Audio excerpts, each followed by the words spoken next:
You're listening to this because you need to know how a story can be shattered and remade. My name is Allara, and for 10 years, I believed my husband, Leo, was dead. He vanished during a deep-sea research mission. The world told me he was lost to the crushing, eternal dark of the ocean. I built a life on that grief, a quiet, careful life. But today, as I hang the final piece in my art gallery, a sculpture made from sea glass and forgotten things, a man walks in. He stands in the shadowy corner, his face obscured, but his presence is a physical blow to my chest. He steps into the light. It's him. It's Leo. And the first words he speaks to me, after a decade, are, "I'm sorry I'm late." This isn't just a story of return. It's a story of the secrets that drowned with him, the love that refused to die, and the terrifying truth about why he could never really come home. Listen closely. Nothing is what it seems. The world stopped. The chatter of the gallery opening faded into a dull, roaring static in my ears. My wine glass slipped from my fingers, shattering on the polished concrete floor like my carefully constructed reality. Red splashed like a wound. Leo? The name was a ghost on my lips, a breath I hadn't dared to take in 10 years. He looked older. The boyish softness of his 28-year-old face had been carved away by time. And something else, something harsh. His hair, once sun-bleached brown, was darker, threaded with silver at the temples. But his eyes, they were the same stormy sea gray, only now they held a deep, unsettling stillness. "Allara," he said, and his voice was a rough echo of the one that still haunted my dreams. People were staring. My business partner, David, was at my side in an instant, his hand on my arm. "Allara, what's wrong? Who is this?" "This is..." I couldn't say it. I couldn't form the words. "My dead husband. An old friend," Leo finished, his gaze never leaving mine. There was a plea in them, a warning. The next hour was a blur. I made excuses, a surprise from an old college friend, too much champagne. I let David usher the last of the guests out, his concerned eyes lingering on me. Finally, the gallery was empty. The lock clicked shut, and we were alone. The silence was deafening. Why? The word tore from me, raw and broken. "For 10 years, Leo. 10 years I mourned you. I had a service. I have a headstone with your name on it." He flinched, a real, physical recoil. "I can't explain everything. Not yet. But I need you to know. Leaving you, it was the hardest thing I've ever had to do. And coming back was the only thing I've wanted to do since."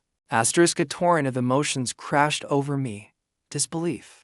A furious, incandescent rage, and beneath it all, a treacherous, hopeful flutter I thought had long since died. I wanted to hit him. I wanted to hold him. I was unraveling. "You were declared dead," I whispered, sinking onto a plush gallery bench. "The other. They said it imploded. No survivors. The other was scuttled," he said, his voice low and urgent. "It was a cover. My research. I stumbled upon something I wasn't supposed to see. A discovery that powerful people would kill for. They gave me a choice, disappear and let them fake my death, or they would make your death very, very real." The air left my lungs. All my anger was suddenly frozen, replaced by a cold, creeping dread. My death. "I had to make you a widow to keep you from becoming a corpse." The starkness of his words left no room for doubt. He believed it. Every word. He took a hesitant step forward. He smelled different. Not of salt and sunshine, but of cold air and something metallic, like ozone after a storm. "I have proof," he said. "Data. But it's not safe here. They watch. They're always watching." "Who are they?" I demanded. He just shook his head, a gesture of profound exhaustion. "I can't say. Not yet. Please, Allara. I have nowhere else to go." That was the hook. The one that sank deep into my heart. Despite the lies, despite the decade of pain, he was still Leo, and he was in trouble. Against every shred of logic and self-preservation, I took him home. Not to our old apartment I had lost that in the first wave of grief, but to my small, modern house by the sea, the one I bought to try and be close to the ghost of him. The first few days were a tense, fragile dance. He was a ghost in my home, quiet, watchful, jumping at sudden noises. He avoided windows. He studied the blueprints of the house as if memorizing escape routes. But then The old habits began to resurface. He'd still hum that same off-key tune while making coffee. He'd still leave his book splayed open on the sofa, face down, a habit that used to drive me mad. These small, mundane echoes of the man I loved were a siren's call to my heart. One evening, a fierce storm rolled in, battering the windows. The power flickered and died. In the sudden, intimate darkness, lit only by the frantic pulse of lightning, the walls between us crumbled. You remember? His voice came softly from the armchair opposite me. Our first year in the apartment? The hurricane? A small laugh escaped me, surprising us both. The window in the bedroom blew in. We spent the whole night huddled in the bathtub with a bottle of whiskey and all the pillows we owned. You told me stories, he said, to keep me calm. You made up a whole epic about a pirate queen and her astronomer lover. I didn't think you remembered that. I remember everything. Allara, he said, and his voice was so heavy with meaning it felt like a physical touch. Every story, every laugh, the way you look when you first wake up, the sound of your breathing when you fall asleep beside me. For 10 years, those memories were the only thing that kept me sane, the only thing that kept me human. Asterisk in the dark, I crossed the room. I couldn't see him, but I could feel the heat of him, the familiar energy that had always drawn me in. I knelt before his chair, my hands finding his knees. Leo, I breathed. His hands came up, cradling my face. They were trembling. His thumbs stroked my cheekbones, wiping away tears I hadn't realized I was crying. This is real, he whispered, his voice cracking. Tell me this is real. It's real, I promised. His lips found mine in the darkness. It wasn't like our first kiss, all youthful passion and eager discovery. This was a collision of souls. It was desperate and hungry, a decade of loneliness and longing poured into a single, searing connection. It was an apology and a forgiveness, a question and an answer, all at once. We didn't make it to the bedroom. We sank onto the thick rug in front of the cold fireplace, our hands frantically relearning the geography of each other's bodies. His skin was a map of new scars, a history I hadn't been part of, and I traced them with my lips, claiming them, forgiving them. It was fierce and tender, a reclamation. When he entered me, it was with a reverence that shattered me, a slow, deep joining that felt like coming home after a lifetime lost at sea. I clung to him, my nails digging into his back, anchoring myself to this impossible reality. Our cries were swallowed by the roar of the storm, a primal symphony of release and return.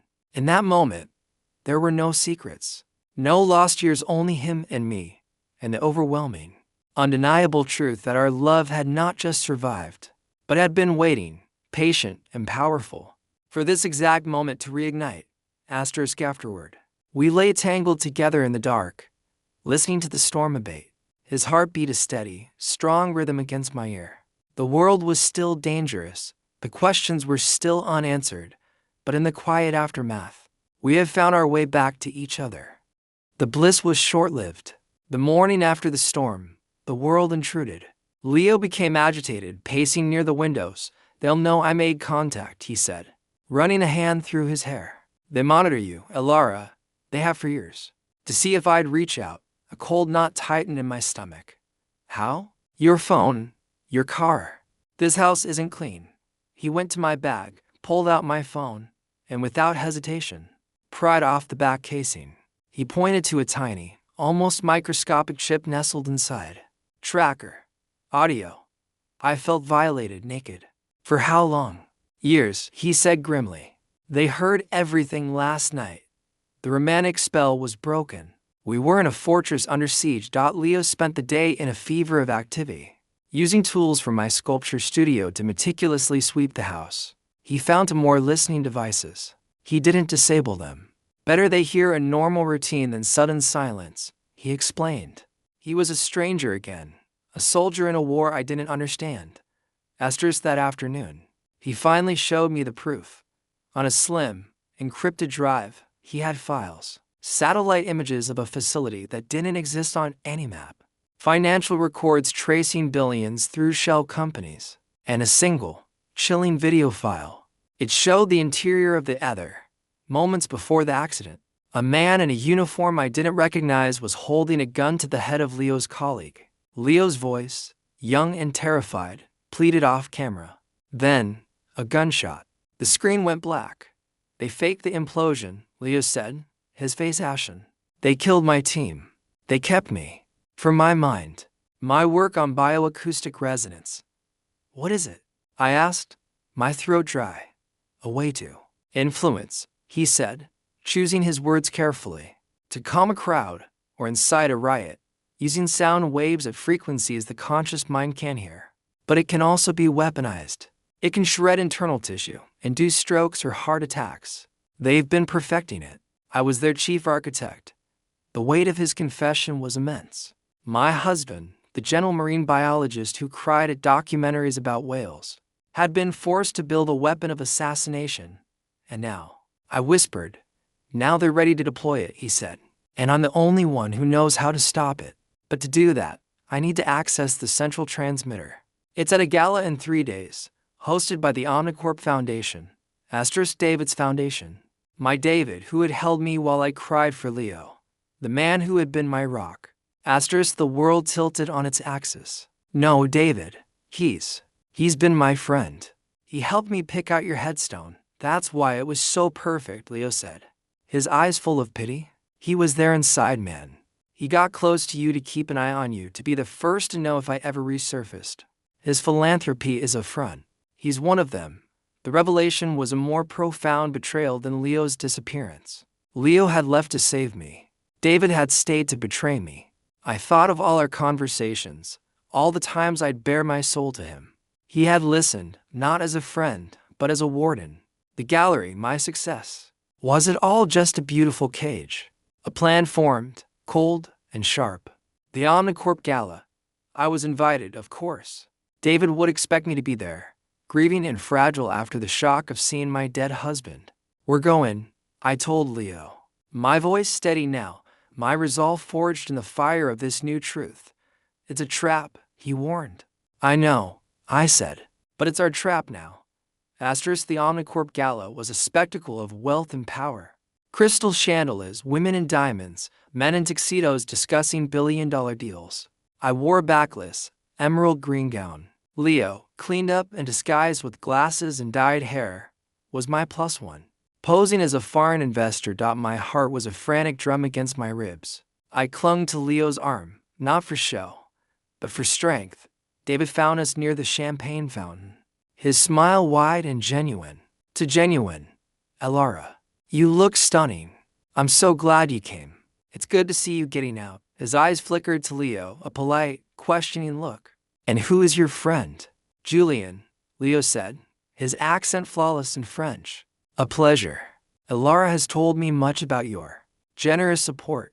The small talk was excruciating. Every second felt like a lifetime. Leo's mission was to get to the server room, which was accessed through a private elevator behind the stage. My mission was to keep David occupied. I led David to a quiet balcony overlooking the city. The night air was cool. I have to tell you something, David, I said, letting my voice tremble. I saw him, Leo. He's alive. David's face went through a fascinating transformation. The friendly concern melted away, replaced by a cold, calculating stillness. He didn't even bother to pretend. Where is he, Allara? The mask was off. The listener had finally stopped listening and started showing his true face. You knew, I said. The last of my hope dying.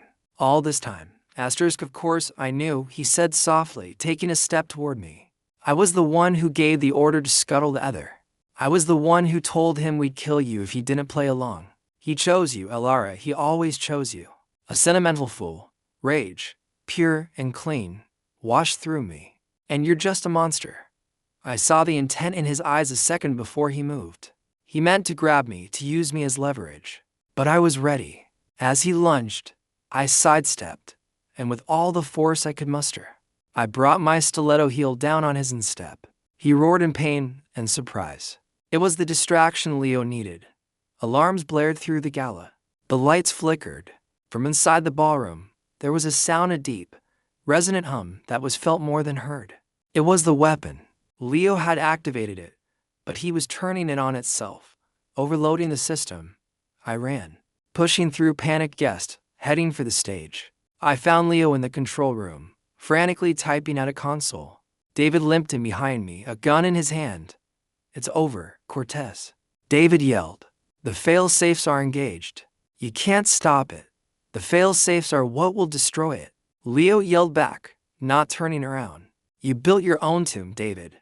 The hum grew louder, becoming a painful vibration. Glass panels in the room began to crack. David raised the gun, aiming at Leo's back. There was no time to think. I grabbed a heavy, solid metal award statue from a nearby podium and swung it with all my strength. It connected with the back of David's head with a sickening thud. He crumpled to the floor, unconscious.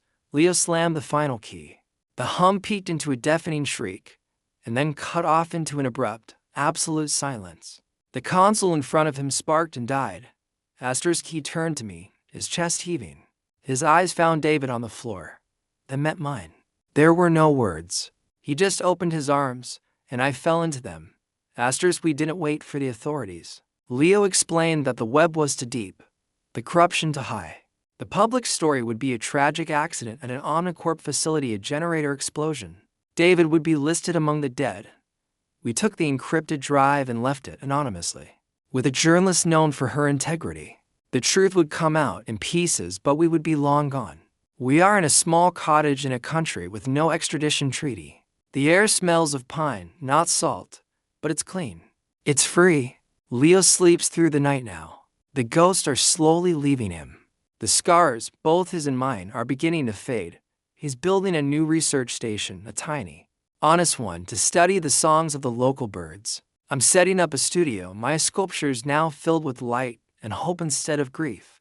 Last night, we sat on our porch, watching the stars. He took my hand, his thumb tracing the circle of my wedding band. I never took it off.